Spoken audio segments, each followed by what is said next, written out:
Hello दोस्तों, आप सभी को मेरा नमस्कार। मेरा नाम है सत्येंद्र सिंह और आज हम जानेंगे अधिगम के बारे में। बहुत इंपॉर्टेंट टॉपिक है साइकोलॉजी का। सारी साइकोलॉजी इस पे ही बेस्ड है, ठीक है। तो आधार है उसका, तो ये बिल्कुल कॉन्सेप्ट इसके क्लियर होने चाहिए। ये क्लियर हो गए तो सारी साइकोलॉजी आपकी क्लियर हो गई, ठीक है। और ये नॉर्मल लाइफ में हर पेरेंट्स के लिए भी बहुत इंपॉर्टेंट, अगर वो भी इस वीडियो को देखेंगे तो उनके लिए भी बहुत लाभदायक है। तो जानते हैं क्या है अधिगम। अधिगम का अर्थ है सीखना, ठीक है।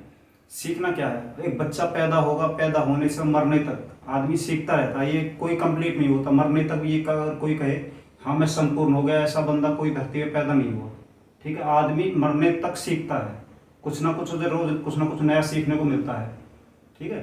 तो ये सीखना ही अधिगम है। अब इसकी हमें एजुकेशन में क्या ज़रूरत है, बच्चों के लिए क्या फ़ायदेमंद है, टीचर्स के लिए क्या फ़ायदेमंद है, तो सारी एक्टिविटीज सारे कॉन्सेप्ट बिल्कुल सिंपल वे में क्लियर कर कर चलेंगे। एक बार ये वीडियो देख ली, आपको फिर ज़रूरत नहीं पड़ेगी इसे दोबारा देखने की, बिल्कुल क्लियर करेंगे सारा कुछ, ठीक है। तो जानते हैं इसके बारे में। अधिगम शिक्षा मनोविज्ञान का दिल है, ये बेस है हमारी मनोविज्ञान का। अगर हमने ये अधिगम वाला चैप्टर अच्छे से पढ़ लिया तो आधी साइकोलॉजी हमारी खत्म, ठीक है। तो शिक्षा मनोविज्ञान का दिल है। अधिगम का अर्थ है सीखना। हमने कुछ भी चीज़ सीखी, ये नहीं है सिर्फ एजुकेशनली चीज़ हमने सीखी, किताबों से ही ज्ञान लिया। कुछ भी हमने अपने घर से, पड़ोस से, समाज से, दोस्तों से, चाहे हमने किसी जानवर से कुछ सीखा, वो सीखना ही है, ठीक है। सीखने में ये नहीं है कि हम सारी अच्छी आदतें सीखते हैं, सीखने में हम गलत आदतें भी सीखते हैं, झूठ बोलना, चोरी करना, और अच्छी आदतें जो भी हम सीखते हैं। तो ये सारा कुछ प्रोसेस सीखने के अंदर आता है। गलत अच्छा जो कुछ है वो अलग बात है, लेकिन वो सीखना ही है। अब सीखते हम कैसे हैं? सिचुएशन और बिहेवियर के हिसाब से। जैसी हमारी परिस्थिति होगी हम वैसे ही चेंज हो जाएंगे, ठीक है। हम रहते हैं ठंडे प्रदेश में, तो हम उनके हिसाब से ही सीख जाएंगे। भाई हमको गर्म कपड़े पहनने हैं, हमको ये चीज़ खानी है, हमको घर में ऐसे रहना है, इस टाइम बाहर नहीं निकलना, तो हम सीख गए ऑटोमेटिक एनवायरनमेंट के हिसाब से, अपनी परिस्थिति के हिसाब से। तो परिस्थिति सीखने में बहुत ही महत्वपूर्ण रोल प्ले करती है। गर्म प्रदेश है, वहाँ पे लोग उसके हिसाब से रहना सीख जाते हैं, ठीक है। पक्षी पेड़ पर रहना सीख जाता है, उसे पता है कि भाई हम नीचे रहेंगे तो कोई मार देगा। तो हर कोई व्यक्ति या जानवर कोई भी है, वो अपने आप ही परिस्थिति के हिसाब से सीख जाता है। दूसरा हो गया बिहेवियर चेंज, ठीक है। हम बहुत सारे परिवर्तन हमारे जो व्यवहार में होते हैं, हम व्यवहार में परिवर्तन होते हैं, वो भी एक सीखना ही। आज हम पे मान चलो हमने चाय पी और वो गर्म है और हमारी जीभ जल गई, तो हम अगले दिन सोचेंगे भाई ये पीनी तो हम है, पर कैसे पिए कि अब हमारी जीभ न जले। तो हम या तो उसे ठंडी करके पिएंगे या उसमें फूंक मार मार के पिएंगे। तो ये हमारे व्यवहार में एक परिवर्तन आ गया कि ये अगर हम पहले की तरह करेंगे तो हमारे साथ फिर से नुकसान होगा। तो हमने क्या किया, उसमें कुछ चेंज किया। तो यही चेंज सीखना। हम सीख गए ना कि अब इसको ऐसे पिएंगे तो कोई दिक्कत नहीं होगी। ऐसा ही बच्चे के साथ है, ठीक है। उसके व्यवहार में जैसे परिवर्तन आते जाएंगे, बच्चा सीखता जाएगा। उसे पता है आज वो गलती कर रहा है, गलती कर रहा है, गलती कर रहा है, सीखने में गलती कर रहा है बार बार। एक टाइम ऐसा आएगा वो गलती करते करते सीख जाएगा और उसके व्यवहार में परिवर्तन हो जाएगा, वो मैच्योर हो जाएगा पहले के कंपेरिजन में, कुछ सीख जाएगा, ठीक है। यही है, सिर्फ परिस्थिति और हमारे व्यवहार में परिवर्तन, यही है सीखना। अब तो जानते हैं व्यवहार शब्द के बारे में। व्यवहार शब्द हमें किसने दिया? साइकोलॉजी में क्वेश्चन बनता है तो व्यवहार शब्द हमें दिया विलियम मैकडूगल ने। 14 मूल प्रवृत्तियां भी उन्होंने दी हैं। अच्छा, तो इस शब्द तो हमें विलियम मैकडूगल ने दिया। अब इस पे काम किसने किया? व्यवहारवादी। तो 3 व्यवहारवादी हमारे साइकोलॉजी में जाने जाते हैं, वाटसन जी, पावलोव जी और स्किनर जी। इन्होंने हमें सीखने के सिद्धांत दिए हैं और सीखने का एक बहुत इंपॉर्टेंट सिद्धांत हमें थॉर्नडाइक जी ने भी दिया है। तो ये 3-4 कॉन्सेप्ट हम सारे मनोवैज्ञानिकों के बारे में बाद में पढ़ेंगे, ठीक है। तो अभी सिर्फ ये है कि व्यवहार में जो परिवर्तन है वो हमारा सीखना है। और व्यवहार शब्द किसने दिया ये मैंने आपको बता दिया। अच्छा, प्रोसेस ऑफ लर्निंग, जो भी हमारी प्रक्रिया है सीखने की, वो क्या क्या है उसके बारे में हम डिस्कस करेंगे। देखो ये तो अब बिल्कुल क्लियर कॉन्सेप्ट है कि जो भी हम सीख रहे हैं, जो भी सीखना है, एक नॉर्मल प्रोसेस है, ठीक है। एक बिल्कुल नॉर्मल चीज़ है, स्वाभाविक क्रिया है। कहीं भी हम कुछ भी कर रहे हैं वही सीखना है। घर से बाहर गए, कोई भी काम किया, पढ़ना लिखना खेलना, खेलने में सीखते हैं कि आज ऐसे किक मारेंगे बॉल ऐसे जाएगी, ऐसे शॉट घुमाएंगे ऐसे जाएगा, लॉफ्ट करेंगे उसे तो ऊपर छक्का जाएगा। तो बहुत सारी चीज़ें हम सीखते हैं, ठीक है। तो अब सीखने के प्रोसेस देखते हैं किसके क्या प्रोसेस है। जीवन पर्यंत, बच्चे से और बुढ़ापे तक आदमी सीखता रहता है। मैच्योरिटी आती रहती है टाइम टू टाइम, पर वो सीखता रहता है कुछ ना कुछ नया। और आदमी कोई अगर ये सोच ले कि हाँ मैं पूरा संपूर्ण हो गया, ऐसा कोई नहीं है, ठीक है। कोई ना कोई कमी हर इंसान में रहती है। कोई भी जीवन में पूरा सब कुछ नहीं सीख पाता। सामाजिक प्रक्रिया, हम सीखते किससे हैं? समाज से। ठीक है, जैसे समाज में लोग कर रहे हैं हम उनकी तरह करने की कोशिश करते हैं। वो भगवान पूछते हैं हम भी पूछते हैं, जैसे वो कपड़े पहनते हैं हम भी पहनते हैं, जैसे वो बोलते हैं वैसा हम बोलते हैं। तो हमने किससे सीखा? समाज से। तो सामाजिक प्रक्रिया है सीखना। अनुकूलन, समाज से जो कुछ हमने अडॉप्ट कर लिया, जो कुछ जैसा का जैसा उनसे सीख लिया, वही अनुकूलन है। ठीक है, तो अनुकूलन करके सीखते हैं। सार्वभौमिक प्रक्रिया, पूरे यूनिवर्स में लोग अपने तरीके से सीखते हैं, जैसा उनका समाज है, जैसा वो अनुकूलन करते हैं। तो एक स्वाभाविक और एक सार्वभौमिक क्रिया होगी। हर कोई व्यक्ति सीखता ही है अपने यूनिवर्स के हिसाब से, जैसे जहाँ पे है वो उसके हिसाब से सीख लेता, अपने आप को ढाल लेता है। मानसिक प्रक्रिया है। ठीक है, सीखना एक मानसिक प्रक्रिया। हम कोई भी चीज़ सीखेंगे उसमें हमारा दिमाग काम करेगा, भाई ये ऐसे नहीं ऐसे करनी है ये चीज़। तो यहाँ पे हमने अपना दिमाग यूज किया, मानसिक प्रक्रिया हो गई। जटिल प्रक्रिया है, सीखना एक जटिल प्रक्रिया, ये तो कॉमन सी बात है। हर कोई देखो, कोई टीचिंग की तैयारी कर रहा है, कोई पुलिस की तैयारी कर रहा है, कोई सब अपनी तरह हिसाब से तैयारी कर रहे हैं। तो बिल्कुल सिंपल हर किसी के लिए नहीं है। आप भी जानते हैं कि अगर ऐसे ही हर किसी बंदे का नंबर आ जाएगा वहाँ तो सारे टीचर लग जाएंगे। तो एक बहुत मुश्किल प्रक्रिया है सीखना। अब आप सीख रहे हैं, ये जो साइकोलॉजी है ये आप सीख रहे हैं, तो ये एक जटिल प्रक्रिया है। कोई भी हम काम सीख रहे हैं वो सारा काम आसान नहीं होता। हर कोई काम ऐसा नहीं होता कि खाना खा लिया हो गया खत्म। बहुत सारी जटिलताएं आती हैं जीवन में। अच्छा, मिस्टेक और मिसकम्पशंस। देखो, हम जब कोई भी काम सीखते हैं या करते हैं, ये एक जीवन का कटु सत्य है और एक स्वाभाविक क्रिया है।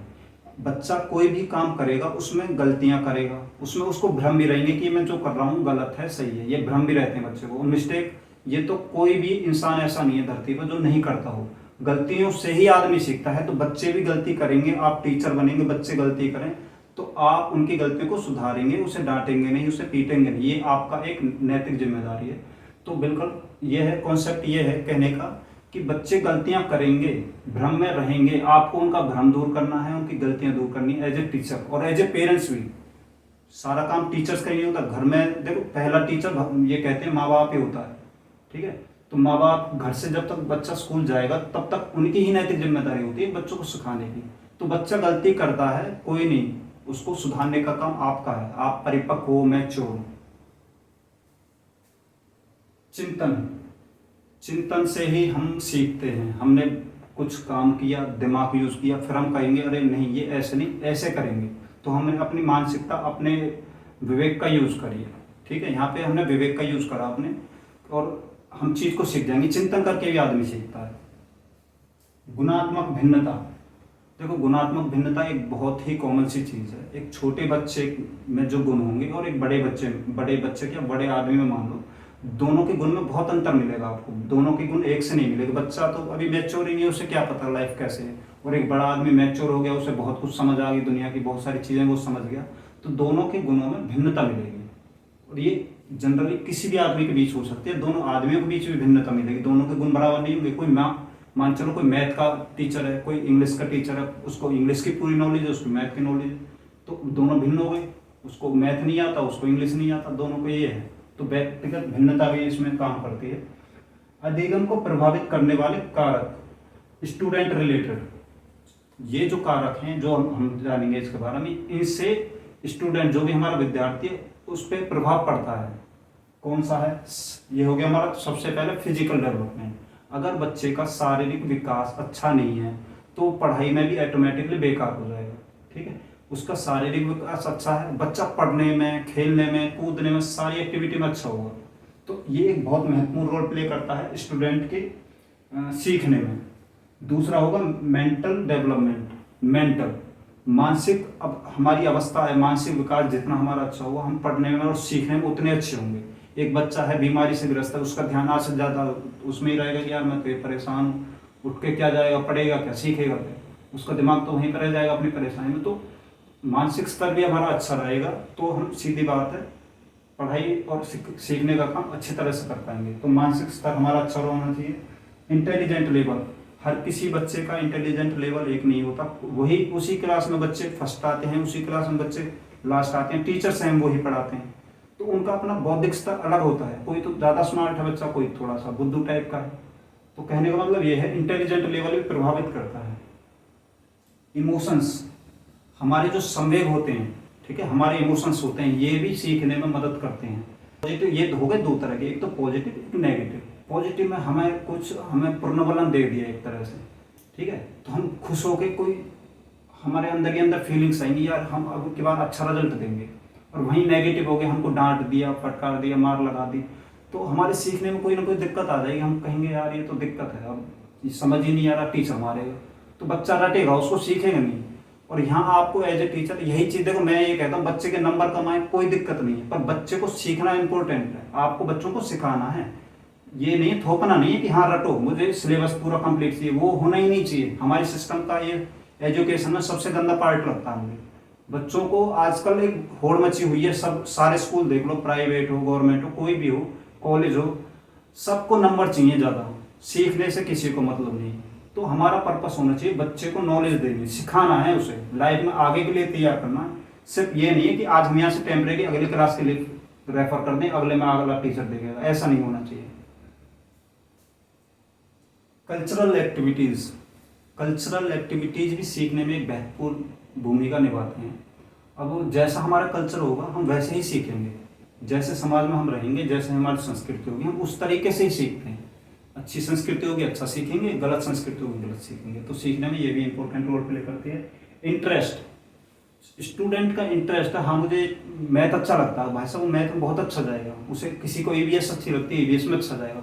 तो किसी भी चीज़ में इंटरेस्ट होगा तो ही हम चीज़ को अच्छे से सीखेंगे, ठीक है। वो किसी भी चीज़ में हो सकती है, खेलने में भी हो सकती है, पढ़ने में भी हो सकती है, किसी काम में हो सकती है। तो कहने का मतलब ये है कि अगर हमारी रुचि किसी काम में है तो हम उसको अच्छी तरह से और जल्दी सीख जाते हैं। तो इसलिए आपकी जिम्मेदारी है कि बच्चों में पढ़ाई के लिए रुचि पैदा करें, उनको पढ़ाई ऐसे दें कि उनको बोझ ना लगे, खुशी खुशी बच्चे सीखें, उसको आनंद से सीखें, ठीक है। जरूरी नहीं है एक गिनती करके आप बताएं कि ऐसे इतने में इतने जोड़ के इतने आ गए। बॉल लो, कुछ भी चीज़ उठा कर ले लो जिससे बच्चे खुश हो जाएं। खेल खेल में सिखाओ उन्हें, उनसे कहो ये 2 हैं और ये 3, अब दोनों को जोड़ दिया कितने हो गए 5। तो ऐसे उनको देने की कोशिश करो, इंटरेस्ट पैदा करो उनको। मोटिवेशनल लेवल, बच्चे को मोटिवेशन बहुत जरूरी है। आपने कह दिया वाह क्या काम किया है, भाई बच्चा अगले बार खुश होकर और ज़्यादा मेहनत कर देगा। तो मोटिवेशन बहुत इंपॉर्टेंट है। और वहीं उसकी जगह आपने मार फटकार लगा दी बच्चे में तो बच्चा और डिमोटिवेट हो जाएगा, वो सोचेगा यार ये टीचर डांटेगा, इसका मैं काम करूंगा ये डांटेगा, मुझे गलती होगी। तो आपको डांटना नहीं है, कोशिश करनी है कम से कम प्राइमरी लेवल में बच्चों को ना डांटें, उसे थोड़ा सा शाबाशी दें, हाँ बेटा तूने इस बार अच्छा किया है, आगे और मेहनत कर। तो मोटिवेशन लेवल बहुत ज़रूरी है। अब जानते हैं मैच्योरिटी के बारे में। मैच्योरिटी भी एक बहुत इंपॉर्टेंट रोल प्ले करती है। सीधी बात है भाई, जितना बच्चा परिपक्व होगा, जितना समझदार होगा, वो उतनी ही चीज़ों को जल्दी समझ पाएगा और लंबे टाइम तक के लिए समझ पाएगा, स्थायी रूप से समझ पाएगा। तो मैच्योरिटी भी बहुत जरूरी है। एज फैक्टर भी काम करता है। एक छोटा बच्चा है, चीज़ों को बहुत जल्दी कैच करता है पर सीखने की कैपेसिटी कम होती है। एक बड़ा आदमी है, बड़ा होता है, उसकी एज ज़्यादा होती है, भाई सब चीज़ों को कैचिंग पावर उसकी कम होती है पर समझदारी उसमें ज़्यादा होती है, ठीक है। कहते हैं कि एक बच्चे में या बूढ़े बड़े में किसका दिमाग तेज काम करता है, तो वो छोटे बच्चे का करता है। बट बड़े व्यक्ति में क्या होता है कि मैच्योरिटी ज़्यादा होती है, समझ ज़्यादा होती है, उसकी वजह से वो उस बच्चे को थोड़ा सा भारी पड़ जाता है। नहीं तो बच्चे की जो मानसिकता होती है, जो उसका मेंटल लेवल काम करता है, बहुत बड़े आदमी से भी बहुत ज़्यादा काम करता है, ठीक है। तो एज भी बहुत इंपॉर्टेंट रोल प्ले करती है। प्राइमरी स्टेज पे बच्चे को सिखाना इसलिए आवश्यक है, जो उसे इस समय हम सिखा देंगे अच्छी आदतें, लैंग्वेज, मैथ, जो भी सिखा देंगे वो उसको जीवन भर याद रहेगा। एक टाइम ऐसा आ जाएगा कि जैसे ही प्रौढ़ एज में आ जाएगा आदमी, उसमें आप कितना भी सिखा लो भूल जाएगा, तुरंत भूल जाएगा। कुछ टाइम बाद ये अपना जो मेमोरी स्तर है वो ऑटोमेटिकली ही काम करना बंद कर देता है। तो एज बहुत इंपॉर्टेंट रोल प्ले करता है। टीचर से रिलेटेड, ये हमने स्टूडेंट से रिलेटेड पढ़े, अगर ये कमी होंगी बच्चों में तो उनके सीखने पर प्रभाव पड़ेगा। तो टीचर से रिलेटेड देखते हैं कि क्या कारक हैं जो सीखने में हमें मदद करेंगे। सब्जेक्ट नॉलेज, किसी भी टीचर को अपने सब्जेक्ट की पूरी प्रॉपर नॉलेज होनी चाहिए। जितनी अच्छी नॉलेज होगी बच्चे को खेल खेल में वो शिक्षा दे सकते हैं। एक टीचर को नॉलेज ही पूरी नहीं है, वो क्या देगा, वो चीज़ को रटवाएगा बच्चों को, बच्चे रट के अगर उत्तर नहीं दे पाएंगे तो उसको मारेगा, यही लॉजिक निकलता है लास्ट में। तो हमें पूरी प्रॉपर नॉलेज होनी चाहिए एज ए टीचर। नॉलेज अच्छी होगी, हम कुछ भी उसको अच्छी तरीके से कैसे भी समझा सकते हैं। इंडिविजुअल डिफरेंस, ठीक है, इंडिविजुअल डिफरेंस नॉलेज, हर किसी चीज़ की इंडिविजुअली नॉलेज होनी चाहिए टीचर को। देखो क्लास में होते हैं सब तरह के बच्चे, एक कम बुद्धि वाला बच्चा भी होता है, एक इंटेलिजेंट बच्चा भी होता है। तो हमको इंडिविजुअली सबके हिसाब से समझ में आना चाहिए कि हम किस बच्चे को कैसे सिखाएंगे। ठीक है, हम इंटेलिजेंट बच्चे के तरीके से ही सारी क्लास को नहीं सिखा सकते, क्योंकि पता है उससे 5% 10% बच्चों का तो सुधार हो जाएगा, लेकिन 90% बच्चे बिल्कुल बेकार हो जाएंगे। तो हमको जैसे लगता है कि जैसे जैसे क्लास में बच्चे हैं, जिस तरह से बच्चे हैं, उस तरीके से काम करना है इंडिविजुअली। और दूसरा, हमें कभी ये नहीं करना कि हमने जैसे अंधे बच्चे हैं, किसी दिव्यांग बच्चे, सॉरी अंधे नहीं कहेंगे, दिव्यांग बच्चे बोलते हैं, जिसके पैर खराब हो या कोई भी चीज़ एक्टिविटी खराब हो, दिव्यांग बच्चों में आते हैं। हम उनको अलग नहीं करेंगे, अब उनको ये महसूस नहीं कराएंगे कि तुम अलग हो, तुम परेशान हो, और सबको एक समावेशी शिक्षा मिलती है, एक साथ मिलती है। ठीक है, तो कहने का मतलब ये है कि हमको इंडिविजुअली सब लोगों पे अलग अलग से ध्यान देना है और सबको पढ़ाना है, उनको ये फील नहीं कराना कि तुम अलग हो। ठीक है, तो ये एक टीचर की नैतिक जिम्मेदारी है। गुड टीचिंग मेथड, आप पढ़ाते टाइम अच्छे टीचिंग मेथड यूज करिए। आपको बच्चों को पढ़ाना है कि अरे ए फॉर एप्पल, एप्पल दिखा दो, नहीं तो उनके अब तो खिलौने मिलते हैं सब एक्टिविटी, उनको सब चार्ट वगैरह दिखा दो। ठीक है, तो टीचिंग मेथड आपका जितना अच्छा रहेगा उतना ही बच्चे का इंटरेस्ट जगेगा, उतना ही बच्चे अच्छी तरीके से सीखेगा। तो कहने का मतलब कहीं ना कहीं टीचिंग मेथड बहुत इंपॉर्टेंट है। चाइल्ड सेंटर, हमारी जो एजुकेशन है वो चाइल्ड सेंटर होनी चाहिए। ठीक है, बच्चे को ध्यान में रख के होनी चाहिए। और आजकल तो बहुत काम इस पे हो चुका है, साइकोलॉजिस्ट ने बहुत काम किया है इसके ऊपर। तो जो हमारी शिक्षा है वो बच्चों को ध्यान में रख के होना चाहिए। बच्चों को ध्यान में रख के हम चीज़ों को करेंगे तो ऑटोमेटिकली हम उसके लिए कुछ बेनिफिट ही देंगे, बच्चा कुछ सीखेगा उनसे। एक्टिव एंड इंटरेस्टेड, टीचर हमेशा एक्टिव होना चाहिए और इंटरेस्टेड होना चाहिए बच्चों को सिखाने में। ठीक है, एक्टिव रहना चाहिए। हाँ भाई, आजा मुझसे पूछो, कोई भी दिक्कत है मुझसे पूछो, खुल के पूछो, डरने की कोई ज़रूरत नहीं है। हर बच्चे के साथ उसे तालमेल रखना चाहिए टीचर को कि हाँ बच्चा कहाँ गलती कर रहा है, तो एक्टिव रहना चाहिए उसे एजुकेशन के टाइम में। पेडागोजी नॉलेज, ये सबसे इम्पोर्टेंट है, यही हम पढ़ रहे हैं। ये क्यों पढ़ रहे हैं सारा कुछ, पेडागोजी क्यों पढ़ रहे हैं, शिक्षण शास्त्र क्यों पढ़ रहे हैं, जिससे हम बच्चे को पढ़ा पाएं, ये सीख सके कि पढ़ाना कैसे। जब यही नॉलेज टीचर को नहीं होगी तो हम पढ़ाएंगे क्या। सबको ज्ञान है, पर वो ज्ञान देना कैसे है बच्चों को, ये पेडागोजी है। शिक्षण शास्त्र का हमें प्रयोग कैसे करना है, कहाँ किस तरह से यूज करना है, तो हमें पेडागोजी की नॉलेज अच्छी होनी चाहिए एज ए टीचर। तो ये हमने 5-6 चीज़ पढ़ी हैं, टीचरों के लिए 6 चीज़ पढ़ी हैं। ये कम से कम टीचर में होनी चाहिए, ये गुण टीचर में होने ही चाहिए। अगर ये होंगे तो बच्चे अच्छे से सीख पाएंगे। ये गुण नहीं है टीचर में तो बच्चे नहीं सीख पाएंगे, बच्चों के साथ खिलवाड़ हो रहा है। प्राइवेट स्कूल में मैक्सिमम में यही होता है कि 10वीं पास ले लिया, 12th पास ले लिया, वो प्राइमरी बच्चों को पढ़ा रहे हैं। उनको खुद नॉलेज नहीं है चीज़ की, वो क्या बच्चों को ज्ञान देंगे। और बेस, प्राइमरी एजुकेशन को आप समझते नहीं है, पर बहुत ही इंपॉर्टेंट, हमारा बेस का काम करता है प्राइमरी एजुकेशन। बच्चे का बेस मजबूत बन गया, आगे उस पर इमारत अच्छी बन जाएगी। If base is firm and strong then build on it strong as well as durable. तो कहने का मतलब जितनी हमारी नींव मजबूत होगी हम उस पर उतनी ही बिल्डिंग ऊंची जमा पाएंगे। तो प्राइमरी लेवल बहुत इंपॉर्टेंट है। तो अब जानते हैं कि इन्वायरमेंट रिलेटेड जो भी कारक है जो बच्चे के सीखने में मदद करते हैं, उनके बारे में जानते हैं। तो पहले नंबर पे आता है इसमें फैमिली।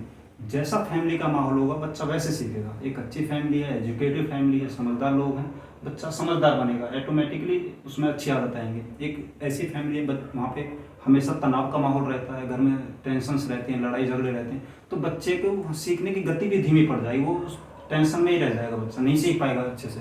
तो उसके साथ वहाँ खिलवाड़ होता है। जब बच्चों को जन्म दिया है तो उनके बारे में सोचना आपका ही काम है। स्कूल, उसके बाद जैसे ही फैमिली से निकलेगा बच्चा स्कूल में जाएगा। स्कूल में क्या है कि स्कूल में कैसे दोस्त मिल रहे हैं, कैसे टीचर मिल रहे हैं, वो उसके सीखने में मदद करते हैं। स्कूल का पर्यावरण कैसा है, कि टीचर पढ़ाने में कितना सक्षम है, तो ये सारी एक्टिविटी सारी मदद करती हैं बच्चे के सीखने में। तो एज ए टीचर आपको कोशिश करनी है कि बच्चों को जितना सुधार आप कर सकें आपको करना है। ठीक है, कक्षा में बच्चे को आगे बिठाना है, पीछे बिठाना है, किसको कम सुनता है, किसको तेज सुनता है, किसकी क्या दिक्कत है, उस हिसाब से आपको बच्चे को पढ़ाना है। कक्षा में लाइट कैसी है कैसी नहीं है, ये सारा ध्यान टीचर का होना चाहिए। ठीक है, एक सोशल, समाज से सीखता है बच्चा, तो हमारा समाज जितना अच्छा होगा उतना ही हम अच्छा सीख पाएंगे। तो एक गलत माहौल जहाँ पे वो, कम से कम आप कोशिश करिए कि बच्चे को माना करें, फिर बच्चा वैसे ही हो जाएगा, फिर बच्चे में आप पीछे कमी निकालोगे, ये आपकी गलती है बच्चे की नहीं। तो समाज से बच्चा बहुत इंटरेक्ट होता है, बहुत सीखता है। अब टीचर्स की रिस्पॉन्सिबिलिटी क्या है बच्चों को सिखाने में, ये हमारा बेस था। अगर ये क्लियर हो गया आप टीचर बन गए, अगर आप में ये गुण नहीं है आप टीचर बनने के लायक नहीं है। डेवलपमेंट स्किल्स, लर्निंग फोकस, सीखने को फोकस रखना है और आपको बच्चों की डेवलपमेंट स्किल्स को डेवलप करना है, विकास करना है उनकी कौशलों का, उनकी क्षमताओं का। एज ए टीचर सीखने पर फोकस रखना है, बच्चे को सिखाना है, रटाना नहीं है, और उनकी स्किल्स को डेवलप करना है। आपका ये पहला काम है टीचर का। मीनिंगफुल लर्निंग, बच्चे को मीनिंगफुल लर्निंग देनी, आलतू फालतू की चीज़ नहीं पढ़ानी, वो पढ़ानी जो उसके काम आएंगी, जो उसके जीवन में मदद करेंगी और जो रियल लाइफ के लिए रिलेटेड है। ठीक है, तो सारी अच्छी मीनिंगफुल लर्निंग बच्चों को कराएंगे। गाइडेंस, कुछ भी कर रहा है बच्चों, कोई भी एक्टिविटी कर रहा है, पढ़ रहा है, खेल रहा है, लिख रहा है, कुछ भी, आप उसको गाइड करेंगे। जहाँ गलती करेगा बच्चे को आप सिखाएंगे। यही आप एक टीचर का काम होता है, गाइडेंस का।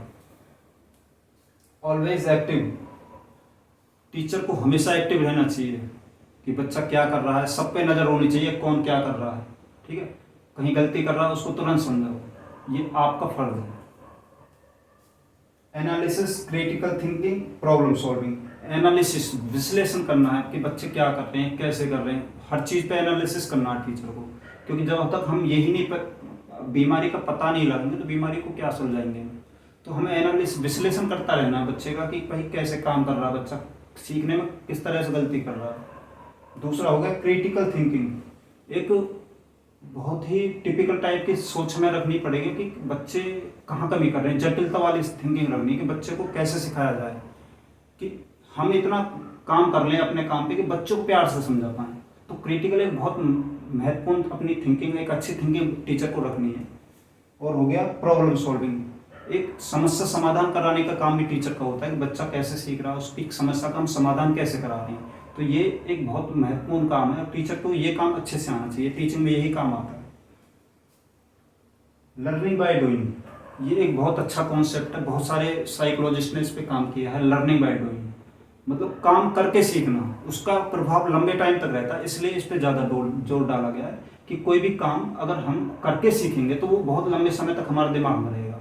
तो बच्चों को करके सिखाना कि भाई ये काम करो, कराओ उन पे, जितना करेंगे प्रैक्टिकली उतना ही वो अच्छी तरह से और ज़्यादा लंबे टाइम तक के लिए सीख पाएंगे।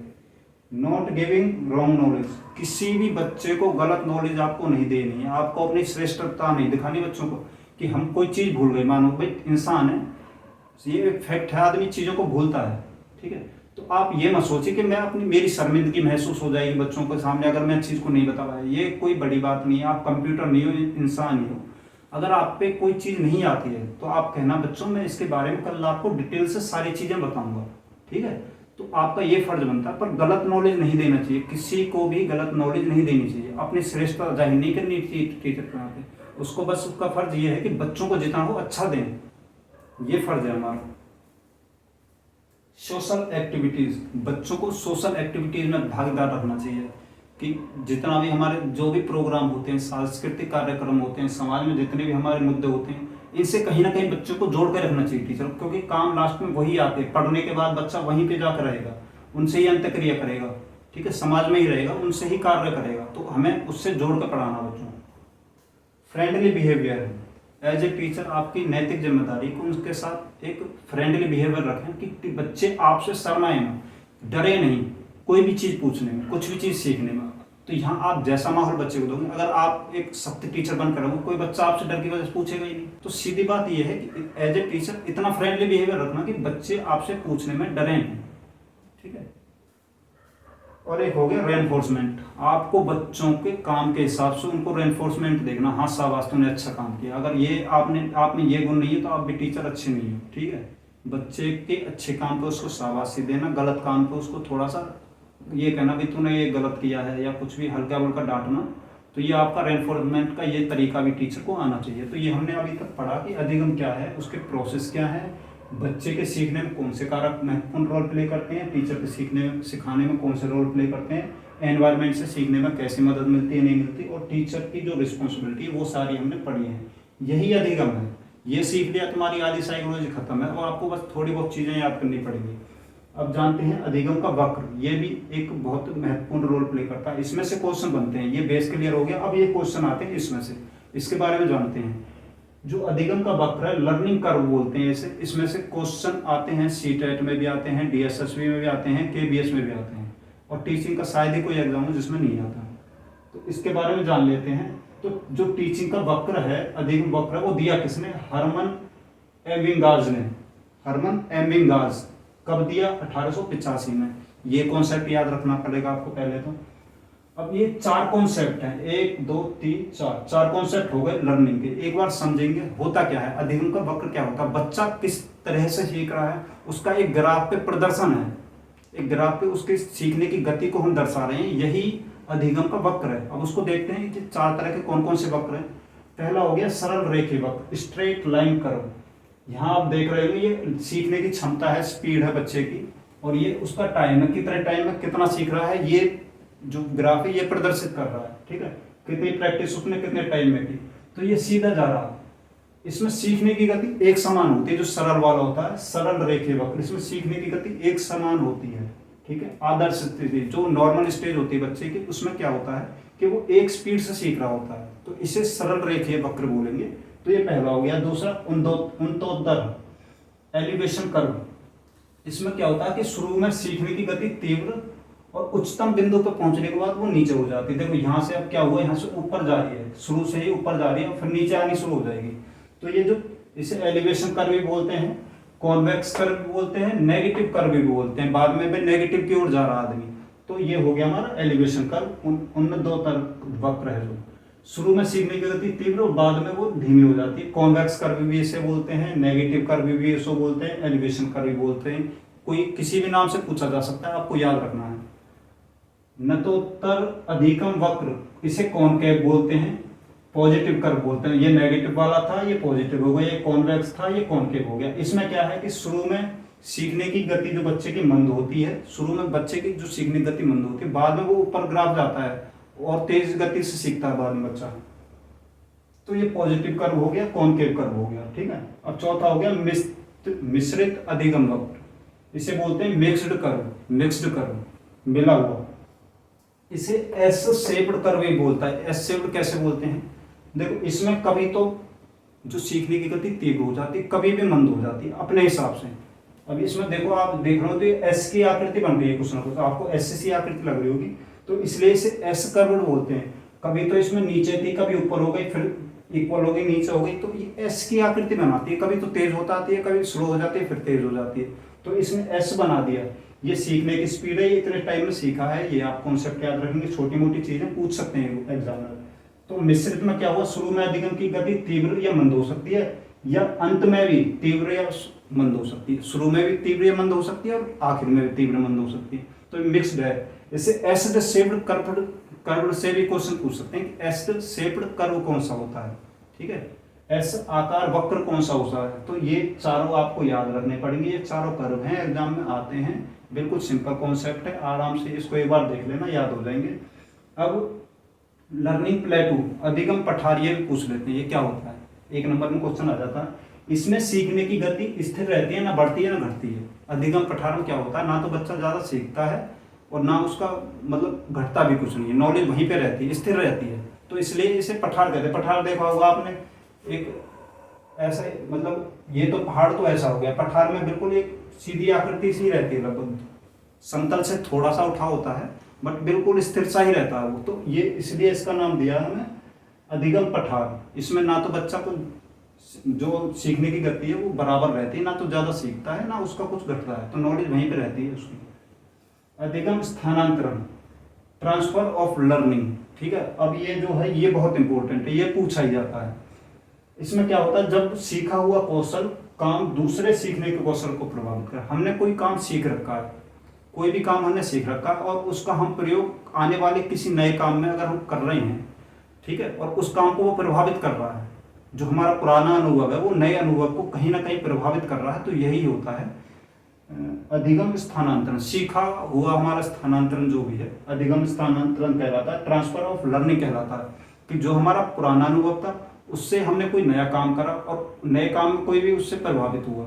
ठीक है, नए काम जो भी प्रभावित हुआ पुरानी एक्टिविटी से, वही हमारा स्थानांतरण है लर्निंग का। ठीक है, ये अच्छा भी हो सकता है, नुकसानदायक भी होता है। अब ये होता कितने तरह का है, ये भी 3 तरह का होता है। धनात्मक स्थानांतरण, पॉजिटिव ट्रांसफर ऑफ लर्निंग बोलते हैं इसे। सीखा हुआ कौशल नए कौशल में मदद करता है। इसमें हमने देखो, हमने साइकिल सीख रखी है और हमको बाइक सीखनी है, तो हमको बहुत मदद करेगी। भाई साइकिल का सीखना कहीं ना कहीं हमको हैंडल संभालने में या कैसे भी मदद करेगा। तो ये हमारा पॉजिटिव लर्निंग हो गई, ठीक है। तो इसमें स्थानांतरण जो हुआ पॉजिटिवली हुआ कि हम पे साइकिल आती थी, उसकी वजह से हम बाइक चलाना सीख गए बहुत आसानी से। अब दूसरा क्या हो गया, नेगेटिव भी है इसमें, ऋणात्मक स्थानांतरण, नेगेटिव ट्रांसफर ऑफ लर्निंग। इसमें क्या है कि हमारा पहला वो जो ज्ञान है जो हमने सीख रहा है, वो बाद में अगर हम कोई काम सीख रहे हैं उसमें कोई दिक्कत या बाधा पैदा करे तो ये नेगेटिव लर्निंग होगी। जैसे विदेश में राइट हैंड ड्राइविंग है, हमारे यहाँ लेफ्ट हैंड साइड है। अगर वहाँ का बंदा यहाँ के चलाए वो ठोक देगा किसी में, तो वो उसको नुकसान कर गया। उसकी पुरानी नॉलेज यहाँ के नई नॉलेज में कोई ना कोई दिक्कत कर गई। तो हमें ये सीधा सा कॉन्सेप्ट है कि कोई भी हमारा जो भी हमारा पुराना अनुभव है वो हमने नए में यूज करा और उसमें कोई परिवर्तन या कोई भी दिक्कत आई या कुछ भी प्रभाव उससे पड़ा उस पर, तो यही एक स्थानांतरण है। ये दो तरह का होता है, पॉजिटिव होता है, नेगेटिव होता है। जो हमारा पुराना अनुभव नए में काम आ गया, मदद कर दी, पॉजिटिव हो गया, और जो पुराना अनुभव नए अनुभव में कोई दिक्कत पैदा कर दे वो नेगेटिव हो गया। अब शून्य एक होता है शून्य स्थानांतरण, जीरो ट्रांसफर ऑफ लर्निंग। इसमें क्या है, सीखा हुआ काम पूर्व अनुभव न मदद करे न बाधा प्रकट करे। जो भी काम आपने पुराना सीखा है उससे ना तो आपके नए काम में कोई मदद मिलती है और ना ही कोई बाधा पैदा होती है, तो इसे शून्य कहते हैं। तो ये तीन कॉन्सेप्ट आपको याद रखने पड़ेंगे, लर्निंग, अधिगम के स्थानांतरण, लर्निंग के ट्रांसफर्स, ठीक है, ये तीन। तो क्या हुआ, जब सीखा हुआ कौशल दूसरे सीखने के काम को प्रभावित करे, कोई भी हम काम सीख रहे हैं उसको अगर प्रभावित कर रहे हैं तो इसी को कहते हैं अधिगम का स्थानांतरण। तीन कॉन्सेप्ट इसके दिए हैं, तीनों याद रखने पड़ेंगे, क्वेश्चन पूछे जाते हैं। अब देखते हैं डोमेन्स ऑफ लर्निंग, ठीक है, अधिगम के वक्र, अधिगम के क्षेत्र कैसे सीखते हैं ये देखते हैं एक बार। ये बीएस ब्लूम ने दिया है, ब्लूम का वर्गीकरण हम बाद में पढ़ेंगे। तो ये अभी लर्निंग में जो इन्होंने काम किया उसको देखते हैं। 1956 में इन्होंने ये अधिगम का जो वक्र है, अधिगम के जो क्षेत्र है 1956 में दिए थे बीएस ब्लूम ने, याद रखेंगे। तीन कौन से, ये कॉग्निटिव डोमेन्स संज्ञानात्मक पक्ष हो गया, ये अफेक्टिव डोमेन्स हो गया संवेगात्मक पक्ष हो गया, और ये साइकोमोटर्स डोमेन हो गए क्रियात्मक या मनोज्ञात्मक। बच्चे कैसे सीखते हैं, अपने संज्ञान से सीखते हैं, अपने दिमाग से सीखते हैं, संवेगों से सीखते हैं, जो उनके इमोशंस होते हैं उनसे सीखते हैं, और तीसरा हो गया हमारा क्रिया करके सीखते हैं। तो ये तीन कॉन्सेप्ट हैं, तीन डोमेन्स दिए हैं, बीएस ब्लूम ने दिए हैं, 1956 में दिए हैं। संज्ञान से सीखता है बच्चा, संवेग से सीखता है और क्रिया करके सीखता है। ये तीन कॉन्सेप्ट ये हो गए। अधिगम के स्थानांतरण के तीन कॉन्सेप्ट हो गए, धनात्मक, ऋणात्मक, शून्य। जब हम कोई भी पुराना काम नए काम को सीखने को प्रभावित करें वो स्थानांतरण होता है, मदद करता है तो पॉजिटिव होता है, मदद नहीं करता तो नेगेटिव होता है, और अगर कुछ भी ना करे तो शून्य होता है। ये हमने चार वक्र पढ़े, सरल रेखा जो बच्चा बिल्कुल एक समान गति से सीख रहा है, सरल वक्र हो गया। एलिवेशन कर गुणोत्तर हो गया, इसमें क्या होता है, शुरू में तीव्र गति होती है, बाद में मंद हो जाती है। इसके अपोजिट दूसरा नतोत्तर होता है, कॉनकेव होता है, इसमें शुरू में मंद होती है, बाद में तीव्र हो जाती है। और लास्ट वाला मिश्रित होता है, इसमें कभी भी बढ़ जाती है, कभी भी घट जाती है, अंत में हो या शुरू में हो, कभी भी स्पीड बढ़ सकती है, कभी भी घट सकती है। तो ये चार कॉन्सेप्ट हो गए हमारे अधिगम के वक्र के। यही क्वेश्चन पूछे जाते हैं एग्जामिनेशन में, और इसमें से भी छोटे छोटे कॉन्सेप्ट पूछे जा सकते हैं कि ये कार्य महत्वपूर्ण है या नहीं है, ये प्रभावित करता है नहीं करता। तो ये सारे कॉन्सेप्ट आपको याद रखने हैं। भाइयों ये सारे कॉन्सेप्ट आपने सीखे, बिल्कुल सिंपल तरीके से हमने पढ़ा। एग्जाम में यही चीज़ आएंगी। देखो चीज़ को किसी को भी छोड़ के मत चलो, कहीं ना कहीं वो काम आएगी, चाहे सीटेट में आएगी या एचटेट में आएगी या डीएसएसबी में आएगी या केबीएस में आएगी। मैंने बच्चों को देखा, नहीं सीटेट में ये चीज़ें नहीं आती, नहीं एचटेट में ये चीज़ नहीं, कभी आ जाएंगे तो क्या आप मना कर दो कि हम नहीं इसको सॉल्व कर रहे? कभी भी कुछ भी आ सकता है, ये आपकी गलतफहमी है, उसमें नहीं आएगा, इसमें नहीं आएगा। सारी चीज़ें पढ़नी है। और आपको एक छोटा सा कॉन्सेप्ट और दे रहा हूँ, आप सारी वीडियो भी अगर देखोगे ना साइकोलॉजी की, ये वीडियो थोड़ी लॉन्ग है, उसके बाद 20-20 मिनट 15-15 मिनट की वीडियो आएगी।